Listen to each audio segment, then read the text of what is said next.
Today I teach Political Science 3, Unit 1. Topic is Kautilya, Ardhashastra. Ardhashastra, an insight in Kautilyan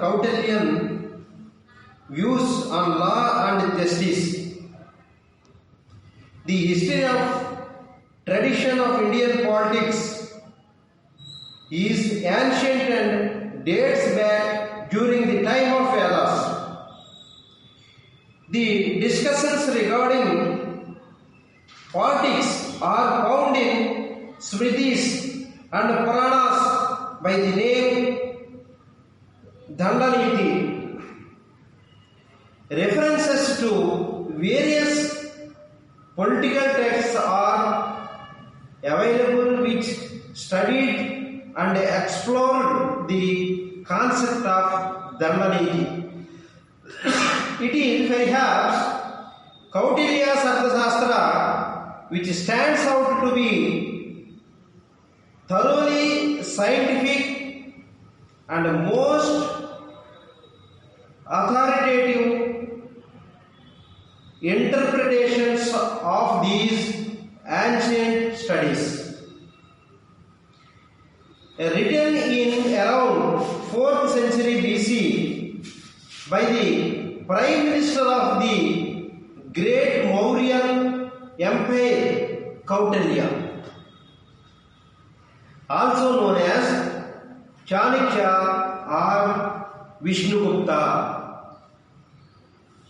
Kautilya, otherwise called Chanakya or Vishnugupta. Ardhashastra is one of the most influential and comprehensive treatises in political science in the Indian Vedic civilization. Regarded as quintessence of ancient Vedic wisdom in politics and economics, Ardhashastra holds remarkable relevance in today's times with some curious resonance with the thoughts and theories of various philosophers, economists and political scientists around the world. Unlike many other writers in the polity, Kautilya is unique Indian political thinker who was both thinker and statesman. He participated in various social and political revolutions of his age and abstracted from his study of conflicts some general principles capable of universal application and effective in all times and ages. With more and more studies in the field of politics and economics, and with a modern outlook and understanding of world affairs, the relevance and appreciation of Kautilya's Ardhashastra is incontrovertible. Ardhashastra, an introduction. Ardhashastra means the science, means Shastra of wealth, earth, quality. Artha, however, is bit wider and an all-embracing term with variety of meanings. An Ardhashastra itself is itself it is being used in various contexts, points out L.N. Rangarajan in his translation of Kautilya Arthashastra. It is used in the sense of material well-being, in livelihood, economically productive activity, trade, etc. This is bit similar with wealth, which is defined in Wealth of Nations. In rather simple way, Arthashastra can be defined as science and art of politics and diplomacy. This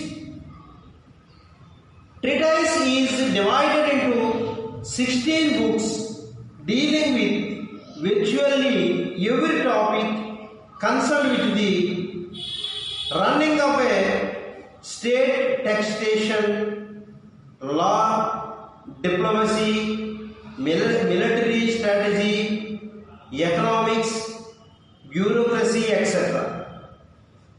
The book is a masterpiece which covers a wide range of topics like statecraft, politics, strategy, selection and training of employees, leadership skills, legal systems, accounting systems, taxation, fiscal policies, civil rules, internal and foreign trade, etc. Arthashastra advocates rational ethic to the conduct of the affairs of the state. The emphasis is on codification of law and uniformity of law throughout the empire. In this essay, we shall try to explore Kautilya's views on legal systems, justice and king's role in maintaining law and order as discussed in Arthashastra by Kautilya himself. Kautilya on law and justice. Kautilya maintained that it is the essential duty of government to maintain order. He defines order broadly to include both social as well as order in the sense of preventing and punishing criminal activity. Arthashastra contains both the civil and criminal law. Kautilya ascribed a lot of importance to dharma. According to him, the ultimate source of all laws is dharma. He appealed in the name of dharma to the sense of honor and duty and to human dignity, to moral responsibility and to enlightened patriotism. It's quite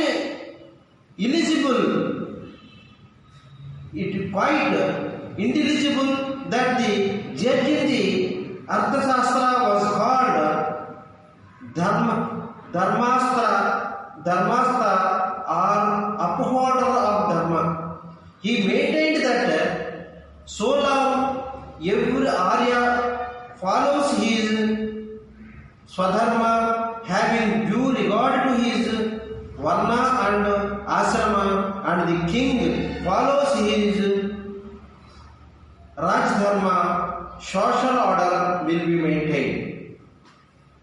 Kautilya's emphasis on duties of king in maintaining law and order in the society is so much that he writes an Arthashastra, because the king is the guardian of right conduct of this world. With 4 Varnas and 4 Ashramas, he can enact and promulgate laws when all traditional codes of conduct perish.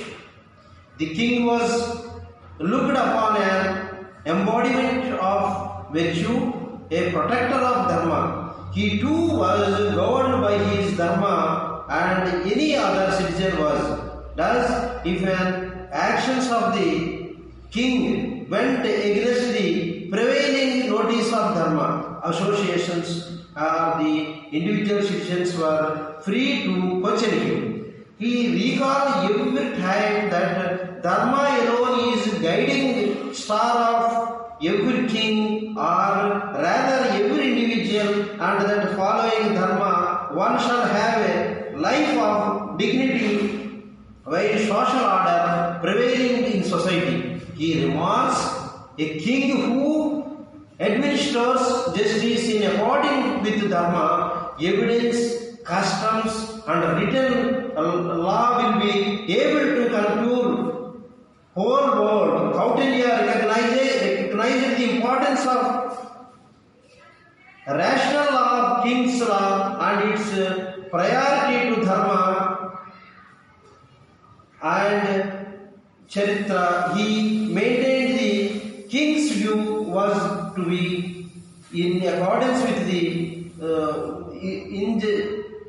injections of the three Vedas, wherein the four varnas and ashramas are defined. King was not the sole interpreter of dharma. In fact, there was no specific institution vested with the authority of interpreting dharma. Every individual was deemed competent to interpret it.